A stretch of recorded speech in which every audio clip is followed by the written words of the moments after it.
Welcome back to the latest edition of Until Saturday. I'm Ari Wasserman, joined by the entire squad tonight for a special edition of the reaction show, which is Grab Ass Saturday. I'm here with Chris Vanini, Dave Ubben, and Max Olson to break down what was supposed to be a boring Saturday, but those don't exist in the fall. We don't even know where to begin. We're going to get some Grab Ass Olympics. We're going to hand out some medals.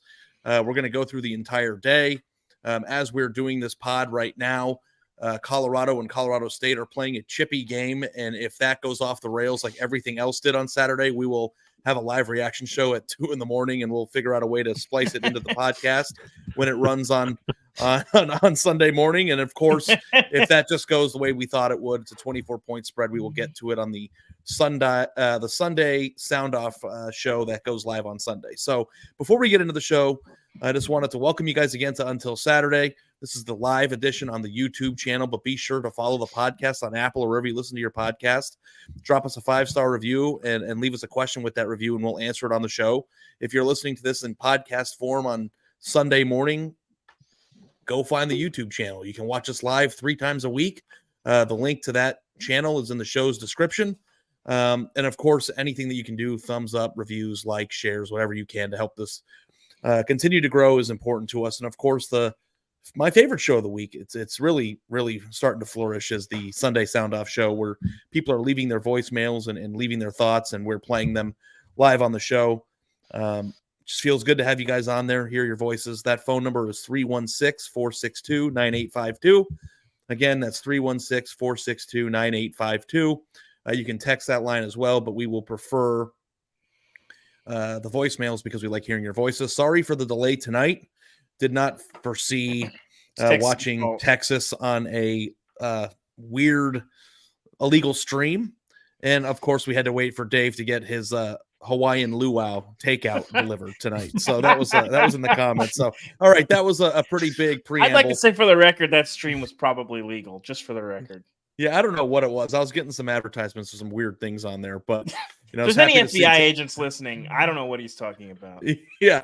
Well, I'm going to introduce you guys one by one here. I just want to see how you're doing. It was a long day, Max. How was your Saturday? What was the highlight of your day? I'm on like my third energy drink here in the last 6 hours. So, it's that's what we get when Colorado tries to kick off at 9 Central. Don't love that. But had a good time. Enjoyed a lot of grab assery today. Chris, did you get your air conditioning fixed? I did not. It's happening on Monday. My AC system died on Friday. Not the best thing to happen in Texas. It's been 85 degrees in my house all day, so I'm especially exhausted. I'm dehydrated. It has been.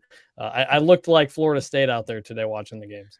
The fact that you're not in the Marriott right now is pretty crazy. I would. That's like an unlivable scenario for me. Use the points, Chris. Yeah. Use the points, my guy. Yeah. Chris looks like he's already sweating out. We can't take the points. We can't take the points and take 8 dogs with us to a hotel.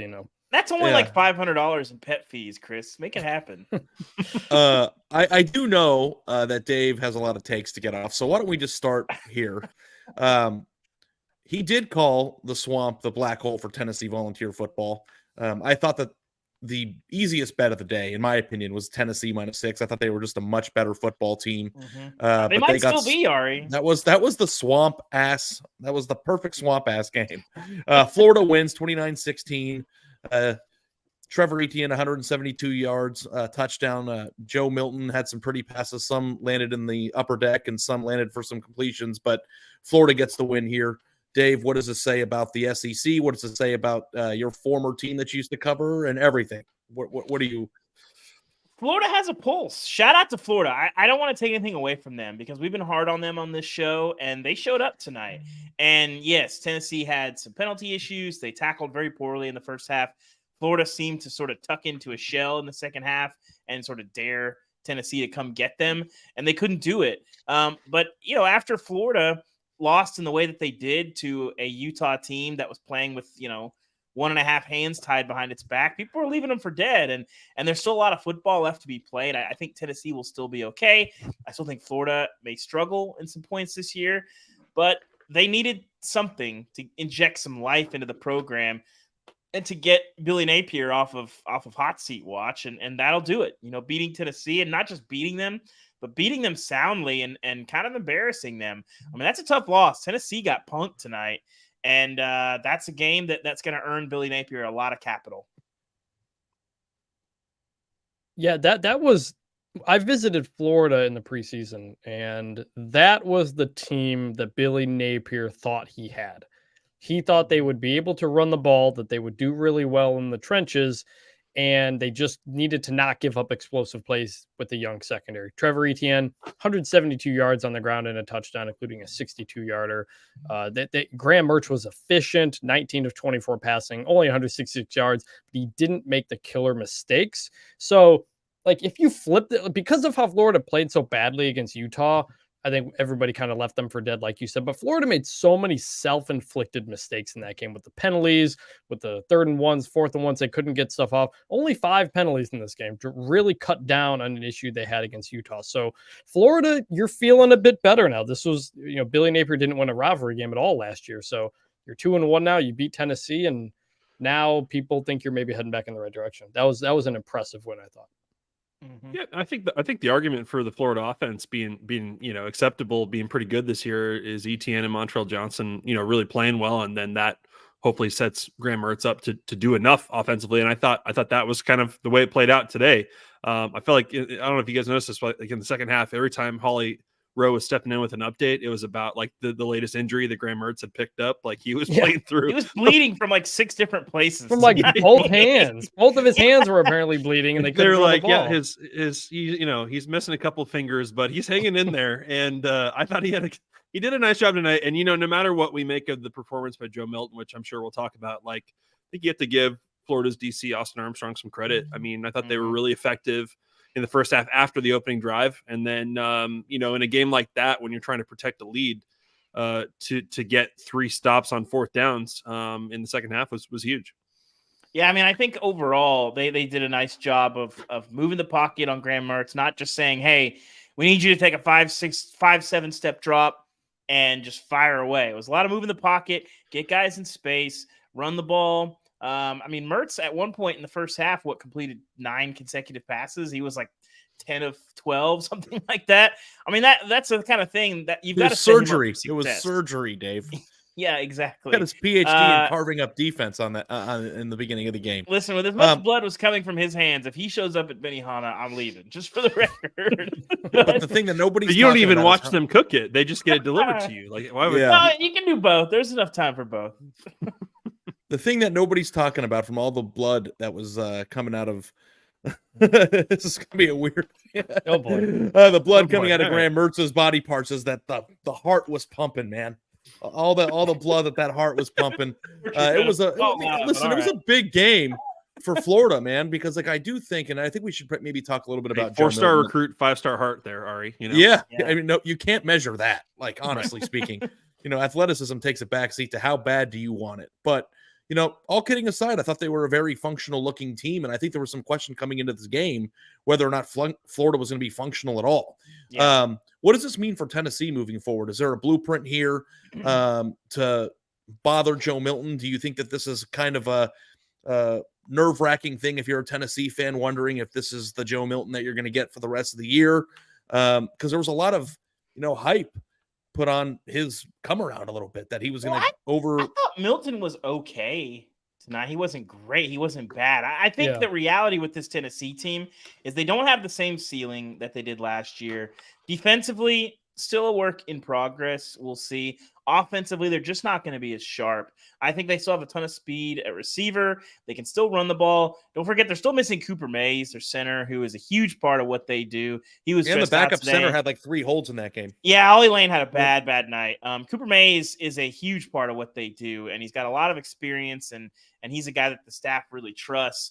And the center is responsible for doing a lot. And when you don't have that guy, I think Cooper, seeing him on the sidelines tonight, he was pretty frustrated. So, I think they'll be okay. I don't think tonight changed what I think about Tennessee. I thought they were probably a 7 to 9 win team overall. I'd say that's probably still about right. They're not going to be able to sleepwalk and play that poorly and still beat functional teams, and Florida tonight was a functional team. I think if you got the Florida team that played out in Salt Lake, Tennessee probably beats that team tonight, but that's not the team that showed up in the swamp today. And Tennessee, I'm still not hitting the panic button yet. You talk to people around here and the way they played against Virginia in the first half and kind of slogged through Austin Peay. There was not a lot of like rah going into this game. I still think they'll be okay, but I think tonight is confirmation that the ceiling is a lot lower for this team. And if they don't play well, they can lose to a lot of teams. And you saw that tonight. They need to run the ball. I mean, they've always needed to run the ball in that Josh Heupel offense. They only had 3.4 yards per carry. Longest run was 12 yards. They were at almost 5 yards a carry last year, 31st in the country. So that puts a lot more pressure on Joe Milton when you can't run the ball. And again, that's what Florida thought they could do. They thought they could stand up inside against several teams, and they did that today. Tennessee couldn't get it going running, and then they're able to tee off on Joe Milton. Did you guys catch the line there at the end too about how I the stat from the broadcast that Joe Milton has never thrown a touchdown pass on the move in his career? I mean, I know it's a pretty limited sample size for him when you combine the Michigan year and the starts he's had with Tennessee so far, but certainly going to be interested to see kind of how teams take the Florida tape and try to collapse the pocket and attack him and make him uncomfortable. And he's got to keep evolving. Yeah, I think one that other the thing thing on that I'm Florida, going to take away from this here is two things. One, that touchdown pass, that 55-yard dart that he threw at the end of the game to Brew McCoy. I'm looking forward to watching that highlight in April when we're talking about him going top 5, because you don't really have to be a great team or a great quarterback in college to be a high draft pick. When he spins it and he hits it the right way, it's a beautiful sight. And then the other thing too is just like, the Tennessee team in general, I think it's just kind of like a rejiggering of what the expectations were. And after the outstanding year that they had last year, for as big of a win as this was for Florida, I think it's kind of just a reassignment of how we're supposed to perceive what Tennessee's ceiling is. That said, I do think that if this game were in Knoxville, I would have liked Tennessee to probably win that game. They had some crowd noise, impacting they looked their thing. They discombobulated in the first half. And totally also too, they had some pretty tough penalties that they had to overcome, some of which were kind of, weird. That crackback block that one I thought was weird. They missed that PI late when they were kind of driving. Also, too, the ref kicked the ball on a critical red zone trip. But also they had to call timeout twice to avoid delay of games on the first drive. Yeah, that's the thing is I think all these things are true. I think Tennessee played really poorly, a lot of self-inflicted errors, a lot of bad officiating tonight. And then, I think Joe Milton, he could have played better. But if you're ranking the reasons why they lost this game, I don't know that Milton would make my top 4. Yeah. It was really a combination of a lot of things that, if you play this game 10 times tonight, I'm not sure Tennessee wins that game more than 3 times. But if it's in Knoxville, maybe they win a little bit more, I think. I mean, that's probably. I mean, like I said, we talked about this on the show on Thursday. Like, I'm not a big believer in like the past influencing the future, but there's something about the swamp in Tennessee, and I have come to be somewhat of a believer in that voodoo. Like, they just play so bad down there. Like, we'd have to go back and look, but like the number of times where you look at like how Tennessee should have played relative to their record or whatever every year. They I think the year they went 8-4 under Jerry Pruitt, they lost like 34-3 in the swamp to like a Florida team that I think that Florida team probably finished like 7-5. I can't remember what they finished, but we've seen it so many times, and we saw it again. Tennessee has not won in Gainesville since 2003. 20 years, which is wild. That's and crazy. One other thing on Florida, even crazier that's been 20 years because we're old guys. Yeah. One other thing on Florida. Fortunately, I don't remember that game. Florida gets through that tough part of the schedule now. They've got next 3 games: Charlotte, at Kentucky, home against Vandy. Very possible you could see a 5-1 start here for Florida. Look, Vandy just lost to UNLV. I know they beat Florida last year. They have not looked good. Kentucky has been iffy, but it is on the road, so we'll see. Hey, guys, what do you think? Should we get to the main event here? Hold on, Chris. You mentioned the 2 timeouts. What did you guys think of the last timeout by Heupel in the last 10 seconds? On a 2-point conversion? Yeah. No, with 1 second left to extend the game for one more kneel like down. a little mini melee. Yeah, punches thrown. Tennessee fans are mad. I tweeted that I thought like I feel like the SEC is gonna have to look at that because I saw like a couple punches thrown, some staffers pushing. I was Yeah. like, I think they're gonna look at that. I wouldn't be surprised if you saw some suspensions. People got very mad at this. I don't know why. It was like that was a real fight. Like Kamal Hadden was like squaring up with. There was some the boxing receiver. going on in the It end zone was- there. It Yeah. was some real stuff. Max, who was the Tennessee kid or the Texas kid that did that squared up like 5 Oh, or I think it 6 was years Deshaun ago? Elliott. Again, Yeah, that against sounds Baylor. right. Yeah. Sean Elliott. Yeah. It was exactly that, man. Let's chat People don't about forget. baby. Oh, All right, let's get to the main Ari. event now. Let's do Okay, it. this is the Grab Ass Olympics brought to you by Until Saturday. What a wonderful idea by Max Olson here in the chat during the day. I'm happy that we're able to do it, and there were plenty of games that were nominated. But let's get into it. The gold medal presented by Until Saturday for most grab ass. Florida State, number one, was in a real position to potentially lose Boston College today. They escaped 31-29. BC had the ball late in the fourth quarter, and that was just the epitome of grab ass. They were down early. They retook the lead. They got a big at one point. Then Florida State came back with defensive touchdowns, and it was a 26.5-point spread. And, I declared Florida State as a team that I thought legitimately could win a national championship this year. And I'm like sweating. This wasn't a great day for me and my projections this year. And I know this is going to be like the Dave Ubben, like revenge tour podcast, because LSU looked awesome. Alabama looked like trash. Texas almost lost to Wyoming. We're going to get to all those things. But Florida State escapes. What did you guys make of it? Well, before we get into what's wrong with Florida State, the good news for them is I doubt they'll see Boston College in the playoff. So that's probably the best thing for Florida State. But overall, am I willing to just sort of like be okay with Florida State doing this? I think they're going to be fine. I think going on the road, I think just there's no great teams. Just win your clunkers, as they say. Get the job done. I'm like a 2.1 on the Florida State panic scale. I think it's just, everybody has these weeks. Couple things. Boston College, if nobody has paid attention to them, they lost to Northern Illinois a couple weeks ago from the MAC. Then they almost lost to FCS Holy Cross last week. And then here they are almost beating a top 5 Florida State team. This was a weird game. Boston College could have gone up, I think, 14-3 early. They struggled. They stumble in the red zone, have to kick a field goal. Florida State goes on a big run, makes it 31-10. Boston College comes back in the fourth quarter. They have a scoop and score, a defensive touchdown. And you just think, though, like, how does this game play out if Boston College doesn't have a ridiculous 18 penalties in this game, including on a 3rd and 7 stop at the end of the game? Like, Boston College almost got the ball back down too with a chance to win the game. Yeah. But they had a face mask spelling on 3rd and 7. Like, 18 penalties was crazy. And if you think about that, when in comparison to like the way that the game went, BC ends the game with 21 straight points, a scoop and score. The fact that they were even in the game against a team that overmatches them at basically every position with 18 penalties kind of puts in perspective how poorly Florida State played in this one. I thought the 17 penalties was okay, but the 18th one was pretty bad.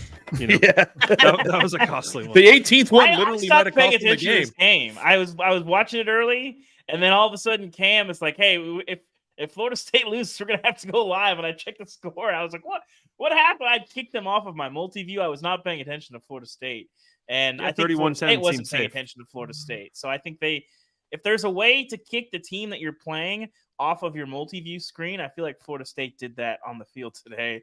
I think they'll be fine. I know that these games, like I just think every team is gonna have a couple, if not, 1 to 3 games like this. I think we're gonna look in the playoff, and whoever makes the playoff, I think we're gonna look back, and you're gonna have 3 teams with 2 losses in the playoff. Well, this yeah, year, Georgia did sucks. almost lose to Mizzou last year. So at the end of each I know, one of these I'm medals, just not. I want to ask the 3 of you if it's a clunker or a reason to worry. Okay. Yeah. So are any of you worried, or is it just a win your clunker game? I am worried for one reason. Jordan Travis got banged up in that game. right before halftime. Gets hurt, lands on his left side. He came back and played the second half, but they were not doing quarterback run very much. So I would be concerned if Jordan Travis is banged up when you're going to Clemson next week. So maybe not worried about the result, but some stuff that happened in that game, mostly Jordan Travis. Yeah, I think I might be a bit concerned going into next week. I think I'm just like the playoff committee. I care about you at your best when you're challenged. I don't particularly care when you're playing a 3-win team on the road and you don't bring it. Like, win the game and then move on. And I think Florida State flexes against Clemson. Okay, we'll keep that energy. There's that moment, though, like that 10, 20, I don't know, it was like the halftime, I guess, or whatever. That little 10-minute period, though, when everyone on Twitter was freaking out about Jordan Travis, like, I don't know, breaking his left hand or something, right? We didn't know what it was. Yeah. For a moment there, I was like, oh, man, they're screwed. Like, what do they do if they don't have Jordan Travis, right? So Chris is right. Like, maybe he's fine. Maybe he's not 100%. Like, we'll see next week. But that little moment there gave me a little pause of like, okay, maybe we're putting a lot on them because he is the guy that stirs the whole thing. One other thing I'd say about Florida State that's better than anyone on Clemson's roster, though. Receivers? Yes. 3. Yeah, 2 or 3. Yeah. Okay. Even if he's not 100%, I still think, between Keon Coleman and Johnny Wilson, I feel like they're going to be fine. One other weird thing about this game, Boston College was down 21 and scored 3 touchdowns, but they missed the extra point on the first one. Then they had to go for 2 through the second one. They missed that, and that's why that's life as a 3-9 team. You miss an extra point. You have 18 penalties, including on a 3rd down stop. Like, that's a kill. Those are killer mistakes, in that they almost won.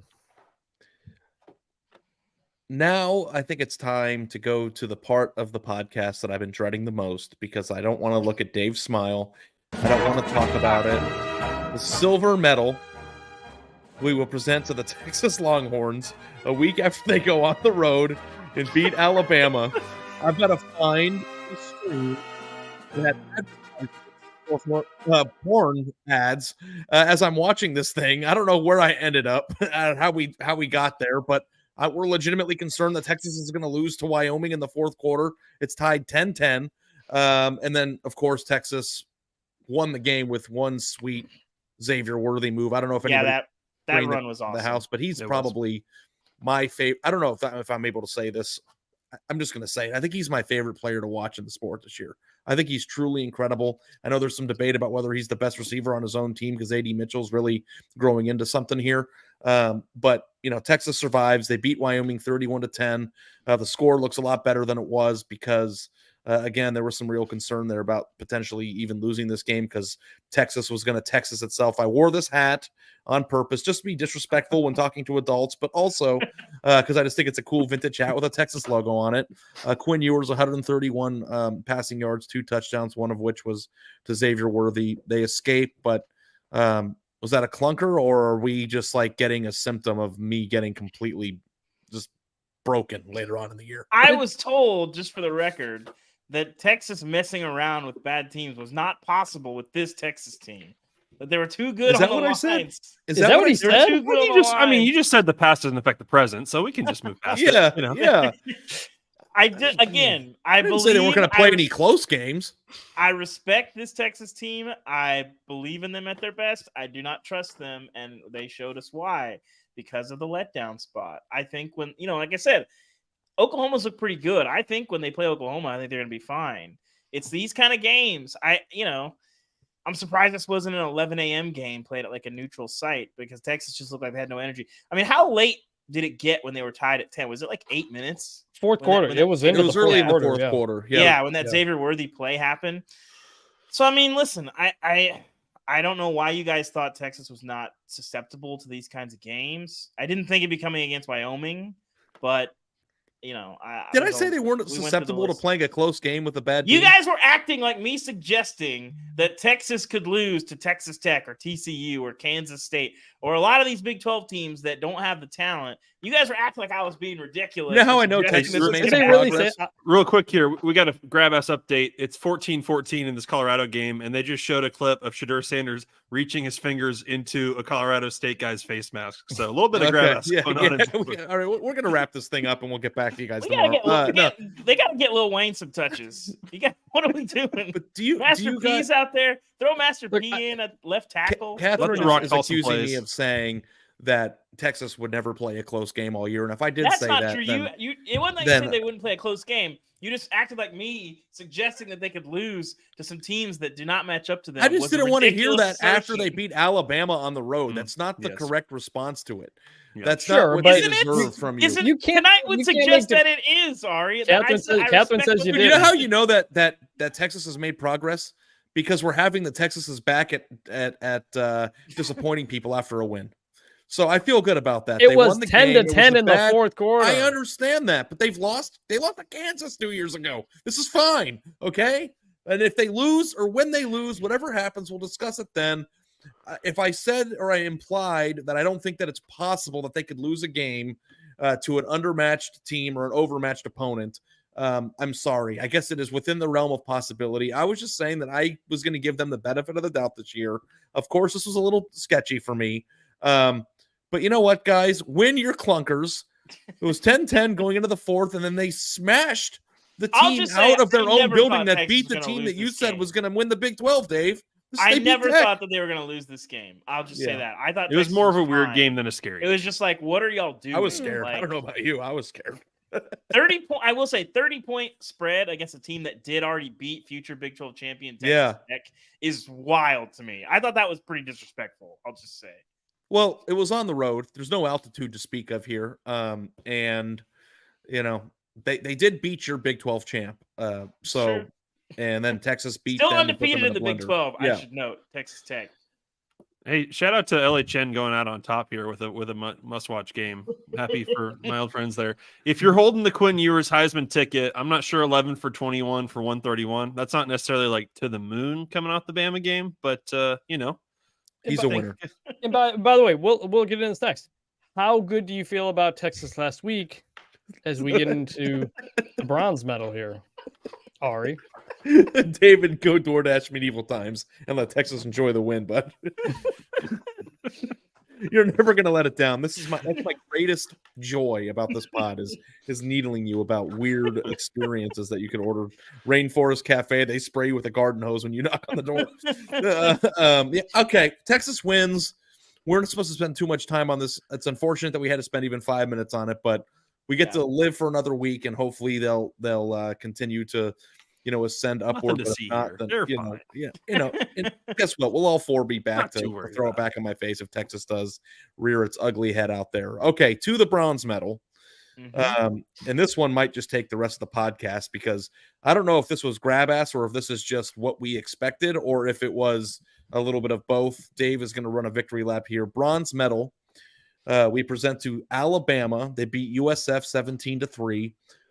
They played multiple quarterbacks in this game. Ty Simpson finished the game. Tyler Buckner started it.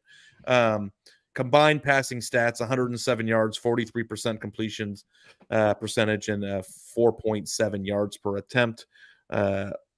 What the hell's going on here? Is this grab ass or is this just danger mode?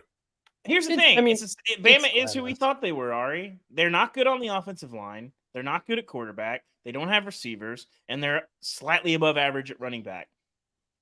There you go. Like, they can't And they're- score. They're apparently awful on the offensive line. Pee Wee was right. Yes. Calling into the Nick Saban show, and Nick Saban being like, "Look, we're garbage on offensive line," and then you saw that. USF, which won one game last year, is teeing off on Alabama quarterbacks in this game. Now, This I will was- say, Chris, Nick Saban said Yeah. after the game that they were running the most exotic pressures that Oh, Alabama will see all year. okay. Maybe I'm Oh, sure that's So true. Not The team- Orlando However, it highlights the- that, putting for the one, fear it into Nick highlights- Saban. I know. Well, yeah, for one, yeah. it highlights What the does an communication exotic issues. pressure consist Just of? bringing guys from different spaces and making the Sounded like a offensive line- massage place to me. I mean, I could use a No, little... it's making your offensive line communicate, which was a huge weakness for them last year.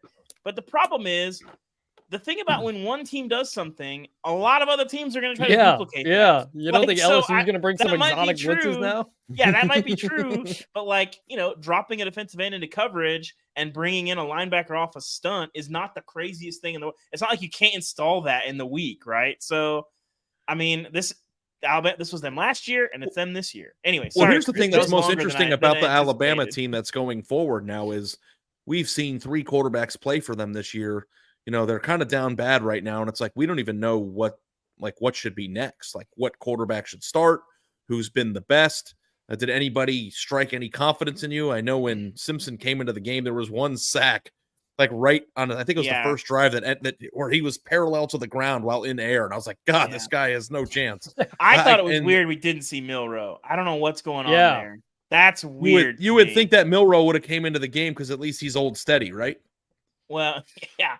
But like even with his legs, the offensive line is breaking down, and just let him athlete it up against a team that he should be able to run around. You're not gonna be able to scramble and run and get free against Texas, but you should against USF, especially with the way the offensive line was playing. The fact that he didn't see the field is like, I'm wondering if there was something weird at practice this week, or I don't know what they saw, or maybe he's hurt. I don't know. But the fact that he never got the call in a game like this, and Ty Simpson gets one before him, it's weird. I don't know. I If said we on put the Xavier Weaver and Jimmy Horn on that USF team, do they win today? That's actually a good question, Max. like, I don't know. maybe? They might need a quarterback. Every Maybe? USF play was just a quarterback run from Byron Brown. Ended up with 92 yards on the ground. I don't love USF's personnel. I think Golish is going to get them back to doing some good things. If you put But I Milroe on don't that love USF team, do they win today? Yes. I think that's like Yes. possible. So like in our preseason group of podcasts, me and Manny and I did the oddly specific predictions podcast, and one of mine was that Alabama starts 3 quarterbacks throughout the season. We may get there by week 4 now, because Ty Simpson finishes 5 for 9, 73 yards, was not great, but he wasn't terrible. Tyler Buckner was terrible, and if Jalen Milroe can't go for whatever reason, Ty Simpson maybe gets to start next week. But like this, I think this should be the gold medal. I argued that this is the gold medal game. This was 10-3 until the final seconds of the game. This is Alabama in USF, Yeah, which won my panic button is like 9 out of one 10. game last year, and this is their 3rd game with the new coach. The reason why it didn't get the gold blitzing and medal ruining your offensive line. This is the most stunning Alabama performance I've seen in like 10 years at least. This was crazy. It's actually a good take, Chris. Yeah, What were you saying, Ari? Well, the reason why I didn't get the gold medal is because grab ass is different than having real issues being on your embarrassing. roster exposed. Yeah, like Mhm. that's like, to me, it's like, we're calling Texas grab ass because they were playing around with Wyoming, and Right. the It's Florida State USF. shouldn't be. No, I know, but we're understand not that, saying. but I mean, Alabama was not just like, "Hey guys, quit screwing around." Like they were having a hard Alabama time has like moving the ball legitimate into USF. trouble. Yeah, like Well, they're it's getting in the not- red right. zone, and they're getting in the red zone. Ty Simpson's catching the snap, and he's got 3 guys in his chest like immediately. I'm like, It's oh like, my we're not god. calling the Tennessee game a grab ass game. They just lost. Yeah. I think that it's surprising that Alabama is in this position against USF. But we're in a position right now where Alabama could be a legitimate 4 or 5 loss team if this is what they are. So, I guess Jimmy Trimble just said it's a time for Alabama just to simply run the Wildcat with Jalen Milroe, and maybe it is. But the offensive line has been suspect, and last year, as Catherine B pointed out in the chat, Bryce Young did a really good job of making it less obvious to the viewer. Let me ask you this: does this feel like this? I know we've said it a long time. Does this feel like it might be the end of the Saban dynasty? No, Because they're the team that we've seen, away. the team that we've seen this year, an offensive line coach away from being fine. I know one and thing about they the don't end of got the any wide dynasty. receivers either. The end of the dynasty predictions aren't coming from me.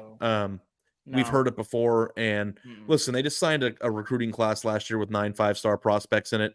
Julian Sands coming in next year. Like, I just don't know if Saban, with what he signed last year and what he's going to sign this year, could just even consider not seeing those classes through for at least the next 3 or 4 years. Well, So- in Can I the raise portal you? era, you wanna can raise fix you. your quarterback issue Yeah. overnight too. I want to raise Max, you with a way raise too me. hot take.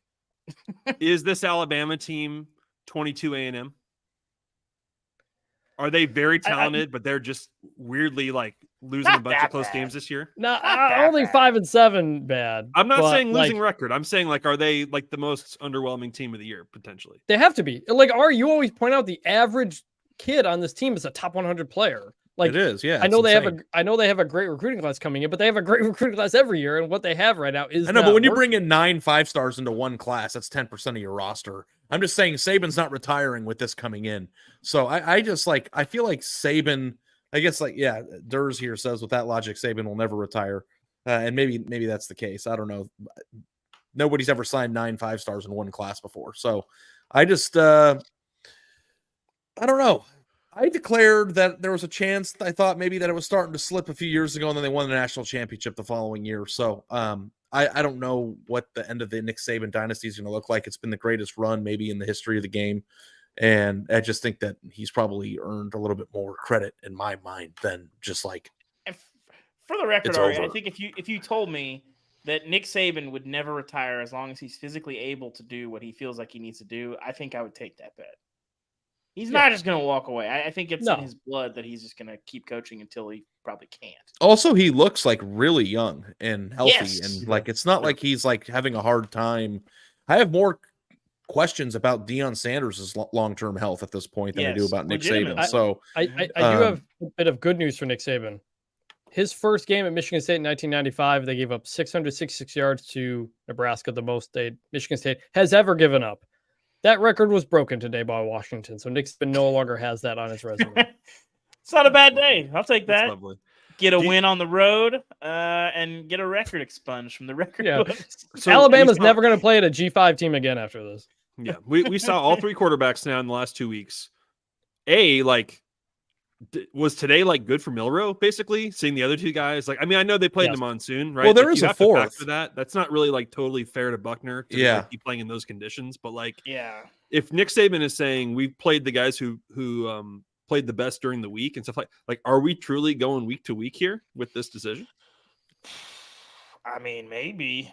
I don't feel much differently about the quarterbacks than I did come into the season. That I still think Milrow probably has the highest ceiling.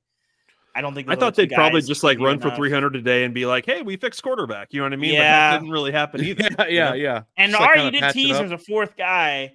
I'm Mhm. curious Yeah, if we get some there is a Dylan 4th. Lonergan. Well, and I've heard he's run at looked some really point. good They were since high on he's him gotten in there. camp. Yeah. There was like a lot Yeah. of buzz, and I was like, do I need to take this seriously? And also, it's not I like didn't- it's so weird for a freshman to start. Like, it happens all Yeah. the time. And Here's the thing, though. If your offensive line is that bad, I don't think it really matters. And I don't think you want to put a freshman behind that. I think it's got to be Milrow at this point, just because he's the only guy who can escape pressure. Yeah. And I based kinda on what like they're Chris getting on every this. week. Yeah. so I don't know. I guess I have to reluctantly say this. It like makes me sick to my stomach, but I guess Dave, you were right. I don't. Imagine that. You're odd, but who you were could have right. foreseen? But there was I'm gonna there was be one. but Those we might blitzes get to were the end more of the exotic season than where a I'm- $50 box of hibachi, you know? Yeah. Incredible we stuff. we might get to the other season where I'm being criticized for being an Alabama homer for suggesting they could go 9-3 this season. So hey, We I'll take have it. a few other. There was another game that was supposed to be on the podium, and I don't think we have snazzy Olympic music. But We can give him the trumpet. We can still We- give You don't get a medal give for him the fourth hand place. trumpet.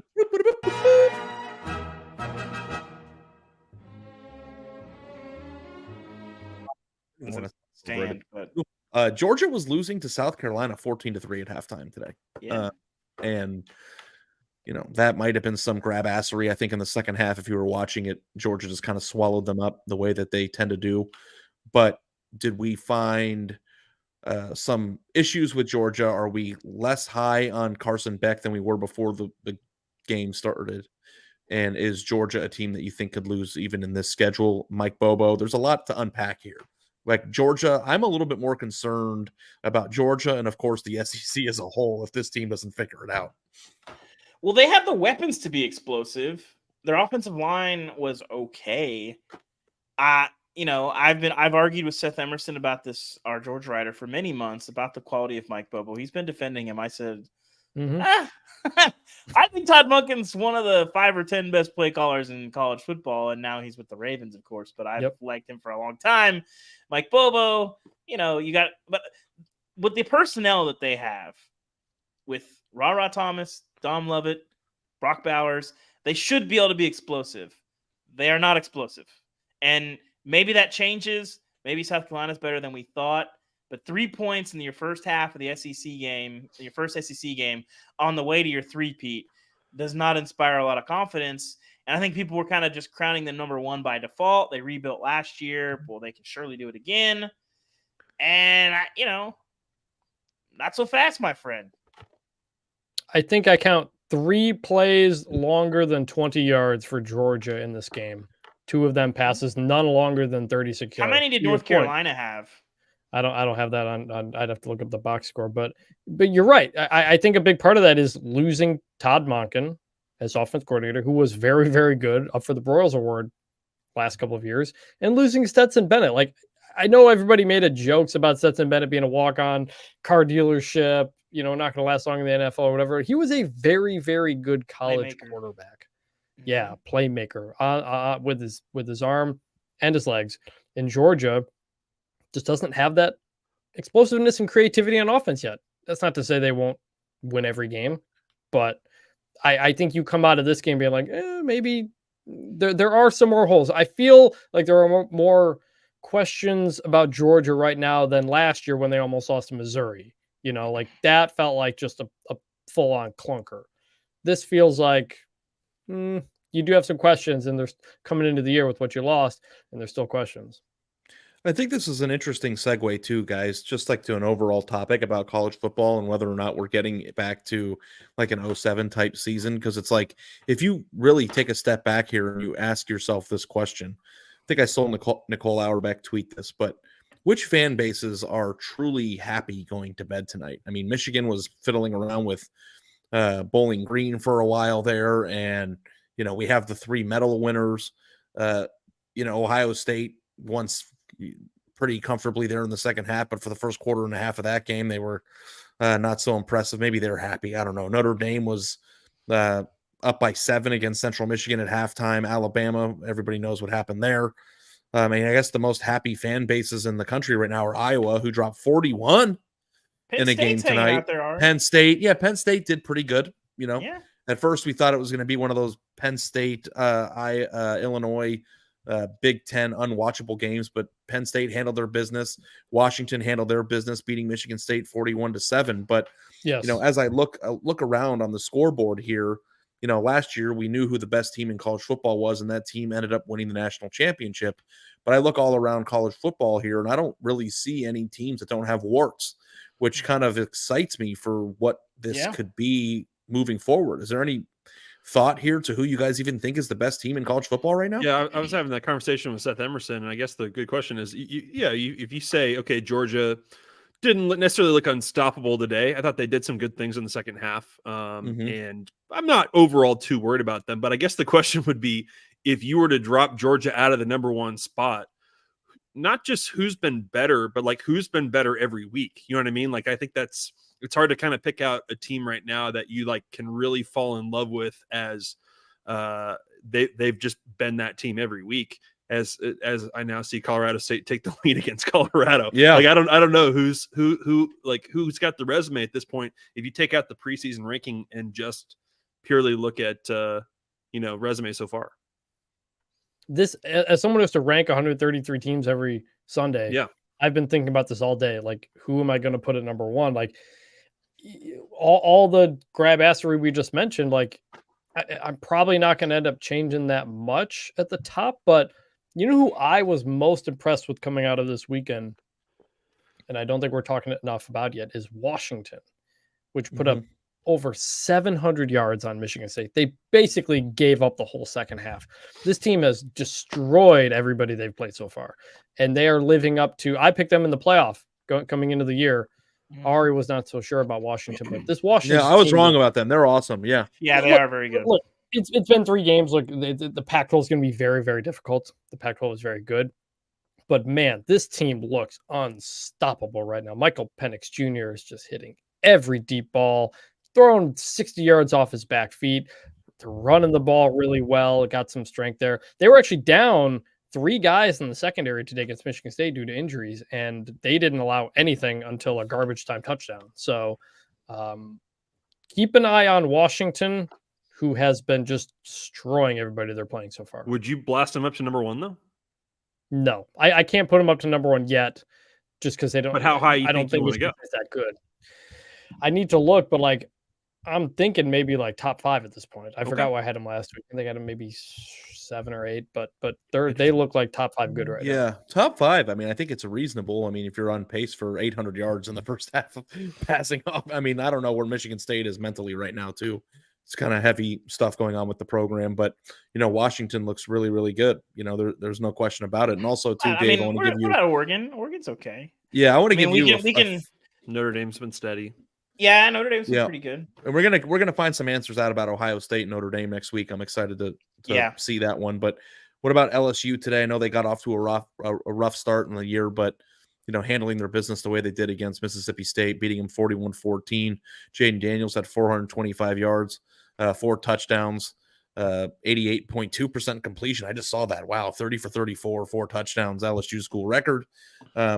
LSU, listen, with the way that the SEC is right now, I know there's some talk, and I've heard some people got some text today saying, like, is Georgia the only hope for SEC to get a playoff team in? And it's like, I think that's a little bit premature. I think no matter what, the SEC champion, no matter who it is, if they're a 1-loss team or less, is getting in. And, I think you could probably make the case that even if the SEC champion's a 2-loss team, that could be the first time a 2-loss team gets in with the way that things shake out here at the end of the year. But LSU, are they striking confidence back in your mind here, or is it just a nice win on the road here?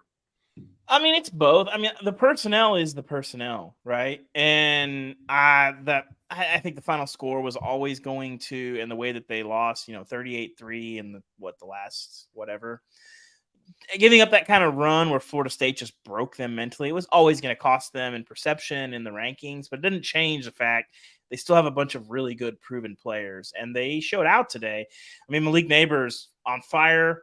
This is about as good as we've seen Jaden Daniels look, making throws under pressure, making those guys in the face, making throws in pressure situations. I think one of those touchdowns came on like 4th and 8, 4th and 9. Mm-hmm. So, and I think too, the fact that you don't have Logan Diggs, you don't have Mason Smith in that opener. I just, LSU's a good team. Like, LSU is one of those teams, like, I get they're ranked 14th. I don't really care that much about polls. They're better than the 14th best team in the country. It's just a matter of getting healthy, stacking wins. But I did not think they could walk into Mississippi State and just roll them like this. I think Mississippi State's got some offensive issues, some identity issues. Yeah. Transitioning from the pure air raid to Kevin Barbay is a little bit more balanced. Work in progress. Defensively, there should be some continuity. They're still running the Arnett 3-3-5 stack, but they didn't look very good at all today. So, we'll see what Mississippi State is in reality. But, I mean, LSU, the way that they lost, it's going to take a while for them to – it's a little bit like Oregon almost. Well, do you think that they'll be able to, to say, hey, we missed out on a bunch of really good players just weren't in that game? Do you think they'll be able to flip the script? I mean, I guess it really doesn't matter because it's like a muted version of Oregon where they got beat so bad in the first game that people didn't respect how good they were until like way later. It's not quite that exaggerated, but like they played in a spotlight game, got absolutely embarrassed in the second half. So there's a huge percentage of people who are just going to be like, oh, LSU, it's whatever. And then maybe you look up and they're 8-1 or whatever in going into the Bama game and whatnot. And, we'll see. They've got to win games. Their backs are against the wall because of what they did in Orlando. So, well, I mean, if they win out, it doesn't matter what anybody thinks. I guess perception, it doesn't matter. Like, they're either going to be a 2-loss team or a 1-loss conference champion that gets in. So, also, I don't know how good Mississippi State's going to be.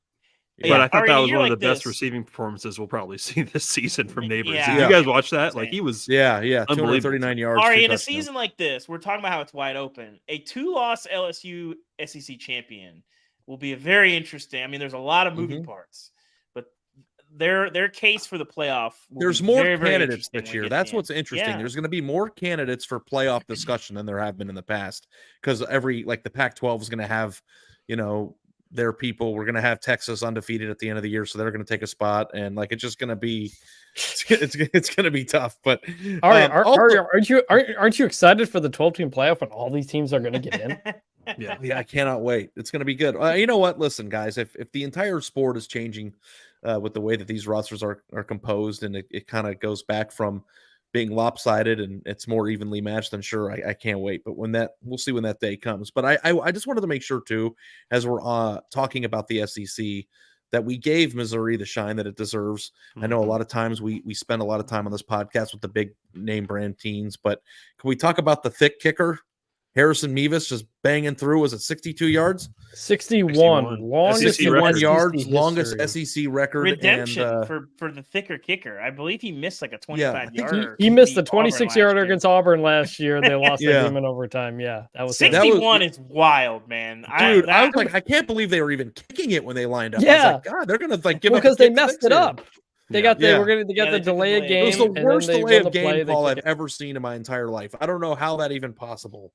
But like it is an unbelievable showing for Missouri, and I think that Kansas State had 4 touchdowns called off the board in this game, so it was kind of a tough look. But shout out to Luther Burden, the 5-star prospect who stayed home and was just torching people. And I don't know, Mizzou. I'm not necessarily ready to say that they're going to be a problem in the SEC, but looking at their schedule now, it looks like they could probably, get to 5-0 going into the LSU game, and then who knows? I just wanted to give them their flowers. In the butt. They had a chance to be a pain in the butt for people because their offense has some pieces. I think defensively they're going to be better than people thought.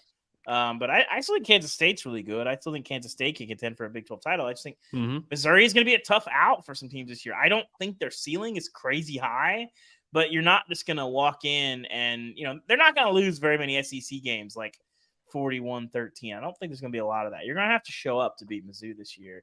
And Kansas State, they got outplayed today. You got to show up to beat Colorado State too. Also I'm very confused about what's happening because I'm very amused by the fact that you've been following around all year and you're not going to be there when they lose this game. Yeah. Colorado State made an insane catch that didn't count. It is a very funny thing. Like I've spent the last 9 months becoming more and more ingrained in the Colorado experience as it's become more and more at the forefront of the conversation in the sport.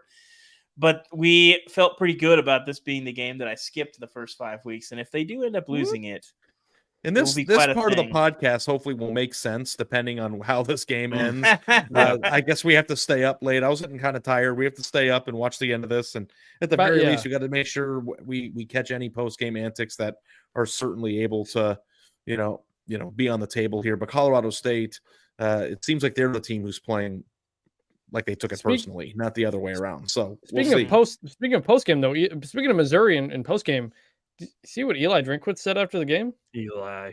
Yes. Eli had a lot. I'm going to say it. It pissed me off when we booed our starting quarterback to start the game. That pissed me off. And he went out there and played his butt off for this university and this team. They need to get behind him. We need to get behind the young man.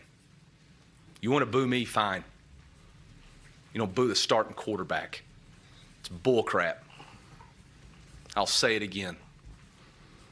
Should never happen. Coaches, when they feel one of their guys is wronged, and I would say pregame boos. I wasn't paying that close of attention to that pregame. It's tough when there's like 80 different things going on. So I wasn't aware that was happening, but that's a tough look to boo a kid when you're coming in. Mizzou was what? They're still 2-0. They're 3-0 now coming in, if I'm not mistaken. It's, that's a tough look from fans. I know he's been, not exactly a Heisman candidate, but he did play all of last year with a torn labrum and came into this year. So it was cool to see him get his due today. I think he is a kid that he does play hard. He takes a lot of hits, and he got his moment today. Not as big of a moment as the thicker kicker, but still a big moment. Eli post games after big wins are pretty must watch. We had the Darth Vader. So we have another clip we should look. So K-State has made a habit of shotgunning, like a mock shotgun beer celebration, which for the record is very funny. It is a very good celebration. Funny. Offends no one. Pleases everyone. Apparently it offends Missouri. I was texting Eli about it after the game. So Eli in the locker room, the Eli face with the shotgunning waters is incredible. I want you to focus in on the face as producer Cam cues us up. This was the Missouri locker room after the game.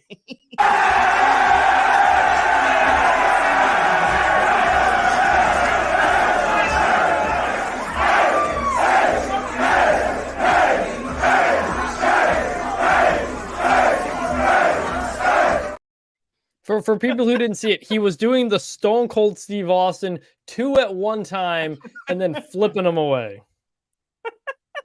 Incredible. I'm fine with doing that in your locker room celebration, but why is that got to be like a getting back at K-State thing? To the victor go the spoils, I think. That's pretty much. But where was it's the at. original Tom the Herman original textful behavior to me? Like, what are we doing? was the original celebration Grow up aimed a at little. Mizzou though? I don't understand why they were It's just upset in about it. general. I think it's just like I think anyone doesn't take kindly to anybody celebrating on their home field, regardless of the circumstances. And K-State hit that. They hit that shotgunning beers. It was at least 2 or 3 times today, if I'm not mistaken. Well, it's a good celebration, but a when you great lose, celebration. The you good run the news risk is of here getting punked. is that the podcast audience here is getting exposed to a new team, and I always love when we take 5-minute segments about teams that we don't really discuss all that much, and especially when you earn it, it makes it more fun, and hopefully Mizzou continues to move forward. So, Hey, all right, can we do the G5 upset recap too? Shout out to our G5 sure, listeners. go ahead. Okay, UNLV beat Vanderbilt. On a last-second field goal. End of that Last game was field goal? crazy, by the way. There was like I didn't see it. I missed feel field bad. goals. The last 2.5 minutes, UNLV scores a touchdown. Vanderbilt scores a touchdown. UNLV immediately throws an interception with a minute left. Vanderbilt misses the chip shot field goal. UNLV gets a deep pass and hits a field goal at the end to win. Shout out to Gonzalez. Barry Odom, former Missouri coach. Oh yes, Barry Odom. Excuse me. Which coach were you shouting out? Danny Gonzalez. Gonzalez. He's at New Mexico. You just did the scrub and you just did the ago? coach's sporkle. You just did the sporkle a couple weeks ago. That's on me. Did you get, That's on me. You got that It's one right, late. didn't you? Yeah. I did. No, that one I did get right. That one I did get right. That one's on me. Hey, good win for Mizzou today. Shout out Gary Pinkel. South Alabama whipped Oklahoma State. I warned y'all about this on Thursday. This Oklahoma State offense is just in a super weird place, and I'm not The surprised. QB stuff is the weirdest thing. No, it doesn't is play. unpredictable, and it's. I don't know what they're doing. I don't know what's happening. But also, South Alabama, good team. Yes, I was very high on them coming into the season. I was kind of surprised they got spanked by Tulane in week 1, but I think Tulane may just be really, really good. But South Alabama wins. They almost beat UCLA last year. Should have beat UCLA last year. They will contend for the Sun Belt. They got some dudes. Kane Womack got that team very good, very fast. So shout out to the Jaguars just whipping Oklahoma State in Stillwater. I thought they could win. I did not think a whipping was on the table. Yeah. And we had, by the way, the Max. And the MAC 2-0 against the Big 12. Ohio beats Iowa State in one of the ugliest games you'll ever see, outside of maybe Iowa State tends to play a lot of those. Iowa State is embarrassing Iowa in the Sickos game this season. There was also a missed field goal, which may or may not have been good. I don't know if anybody saw it, but gotta make taller goal right posts. over. It looked like it went right over the upright. Lasers to the sky. Lasers to the sky. Who says no? And then when the Power 5 breaks away, they should have better goalposts. That should be one of those. That and tablets. Yes. They should invest in all those things. Or at least you're not Boise State with the old goalposts against Nevada that were like 5 feet in the air. So when you miss your field goal. Also, Miami of Ohio beats Cincinnati in overtime, ending a 16-game losing streak in the rivalry. So shout out to the MAC. Fly the flag. They've got a pirate flag. The MAC does that they use whenever they beat a Power 5 team in any sport, I think. So shout out to the MAC. Also Toledo, I think, beat San Jose State. So decent performance by the MAC. Also, we had 2 more here. FCS Sacramento State beat Stanford, which is one of the weirdest matchups of the year, considering that Stanford stole. That's a weird post game feel. That one. I want to know. I want to hear those conversations. Yeah, had some good intel on that one. And then another big G5 or Power 5 upset today. USF covered against Alabama. Yeah, but what was the line in that game? I don't even know. It was like 34. It was 34. Yeah. It was 34 big points. Yeah. That, again, crazy. I'm going to just count that as a dub from that standpoint. Yeah. Guys, we've been going for an hour, and I feel like we haven't even scratched the surface. The good news I know. is on Sunday, we'll have our Sunday Sound Off show where we take everything that you guys think into account. The phone number is 316-462-9852. One more time, 316-462-9852. If you think anything that we said on the show was wrong, you have an opinion you want to get off, we want your voices. We want you on the show. We want to react to the show. Sunday is, like I've said a million times, is quickly becoming my favorite podcast of the week. Got to run through the locks of the week that we did. I stink at life, and mine was Florida State minus 26.5. And then it turned out that they are the grab ass gold medalist today. I was pretty good at that. I think Dave hit his. I said that Liberty, who minus was a 3.5. 3.5 point favorite, would win that game by 3 touchdowns. They actually won it by 4, so my bad. That was my lock of the week. I actually Liberty played minus that one in 3.5. real life, so thank you, Thank Dave. you, And Ari. then Seth was Ole Miss minus 18.5 in his covered as well. done. So, Yeah. locks and gambling wins are certainly the reason why we listen to this podcast. And, again, we are going to stay up tonight. We're going to finish this Colorado game. I think they're in real danger of losing as we sit here now at Yes, 11:07 they are. Central Time. The offensive line and some of the things that we were concerned about before the year seem to be rearing their ugly heads right now. Asses are Max. being grabbed in Boulder. Yeah. Taping. Dude, And I guess we'll- Colorado State has 11 penalties, and they're leading at halftime. They're doing a Boston College. And they pick 6. yeah. As we go here towards the end of the show, I want to look at the live line here, but why would it work? I wonder what's going on here from that standpoint. But they were laying 24 points on the. I'm gonna guess in it's the like game, Colorado by 6.5. That's my guess. Yeah, it's as it loads up, Colorado minus 4.5, minus 210 to Okay. win still. So they're still Wow. pretty heavy favorites to win the game. We will have a YouTube reaction to that. I think Dave probably, even if it's close, I don't know. We'll talk to the producer about it. If it ends up that Colorado loses, we will tack on another intro onto the show. And if not, we're seriously gonna, We gotta dive wrap really this so deep Dave into can that. get on a plane to Denver right now. Yeah. If I go now, I can get there for post-game press conference probably. Dion takes a long time to get out there, so we'll I get wonder him how there. long it'll be if they lose. If they lose, will he show up to it? No comment.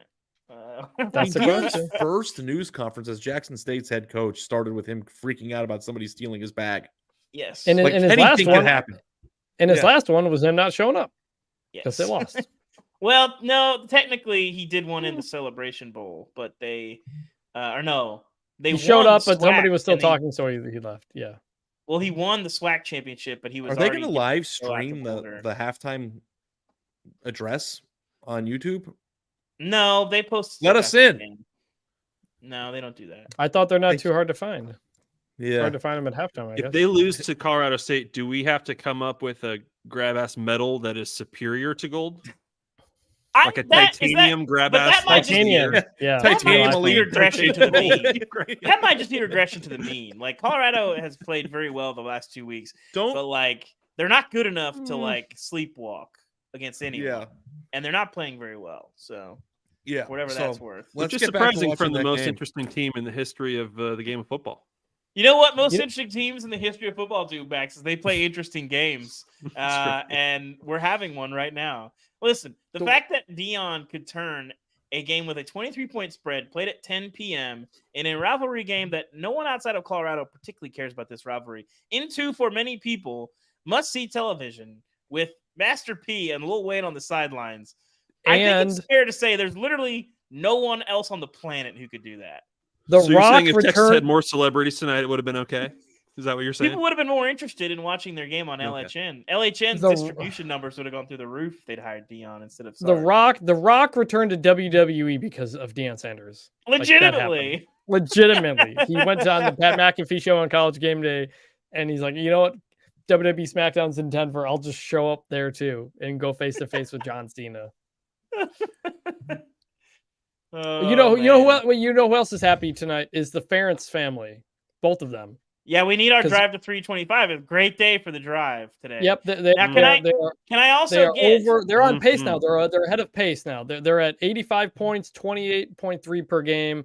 They need 240 points or 24 points per game the rest of the way. They scored a touchdown on fourth down in the final seconds to both cover the Yes. spread and give Brian Ferentz some. This some was the breathing- precise scenario that we've been wondering about all This offseason. is Yep. my And favorite Iowa graphic up that we've ever 24 had. points. It's Up a 24 beautiful points. graphic, Cam. Well done today. facing a 4th and 2, goes for it instead of kicking or kneeling. If I was a father and my son was currently in the middle of a drive to 325, I would not want him to be fired. I would also go for that. It's very interesting. I Mhm. just 41 think we all points know against that Western Iowa is Michigan. going to score like 10 points against Penn State next week, and then they're going to have to average 25 the rest of the season, right? Like it's just going to balance back out. 41 points against Western Michigan is is like the most that it's had since October 1st, 21 versus Maryland, and that doesn't Mhm. count because it was Maryland. Yeah, how but many defensive scores they have in that game? That was when they picked off. Well, they Tua, do like, have 11 16 times, points didn't so they? far defensively. They had a safety in this game and 2 defensive touchdowns so far this year Yeah. that go for that total, but they are on pace. Now, for a minute there, I didn't think they were going to come close to scoring 25 in this game, and they ended up scoring 40. So I actually watched that Maryland game in a sports bar in Birmingham, Alabama, with a bunch of random Iowa fans that were living and dying with every interception. And then they started ordering a ton of drinks after Tua started or Talia started throwing like pick after pick. They got real annoying in a hurry, and then I left early because it was a Friday night. But shout out to those Iowa guys. And then you ordered like a family-sized platter of fajitas or something. Like that was the Rainforest Cafe ordering, I think. DoorDash some Rainforest Cafe pasta. Well, we're going to watch the second half of this Colorado game. Stay tuned for whatever asinine thing Dave orders to his house as he watches the end of this game. Thank you guys so much for listening to the latest edition of Until Saturday. It was a lot of fun having all my friends here. And be sure you're following the podcast wherever you listen to the podcast. Leave a 5-star review, like, share, all those things. And if you like the idea of watching our beautiful faces live on the YouTube channel, you can find the link to the YouTube channel in the show's description. We will be live Thursday, Saturday, and of course Sunday for our Sunday Sound Off show. Subscribe to the Until Saturday newsletter. We'll talk about that and more on Sunday. I cannot wait to get into this. I can't wait to watch the second half of this game. And what another glorious day in college football's world. Yes, Thanks so much sir. for listening. That was Until Saturday.